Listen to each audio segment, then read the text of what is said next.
এইটাতেই মনে করেন প্রোগ্রাম শুরু হয় যদি কি হয় কথাই হয় না মনে হয় তো উঠতে কিসের উঠ দিব আমি আর একের পর এক নিউজ আছে। এই সাথে অনলাইন রিচার্জ নির্দেশিকাটি আমি আপনাদের সাথে শেয়ার করতে চাই।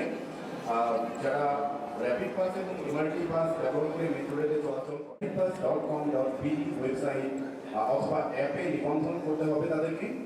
এরপর অনলাইন রিচার্জের ক্ষেত্রে আপনার র্যাপিড পাস কার্ডটি ইতোমধ্যে নিবন্ধন করা না থাকলে নিবন্ধন করতে হবে। ট্যাপ করার আগ পর্যন্ত রিচার্জটি পেন্ডিং অর্থাৎ অপেক্ষমান অবস্থায় দেখাবে। অনলাইন রিচার্জের পর কার্ডটি অ্যাড ভ্যালু মেশিন, যেটিকে আমরা এভিএম বলছি,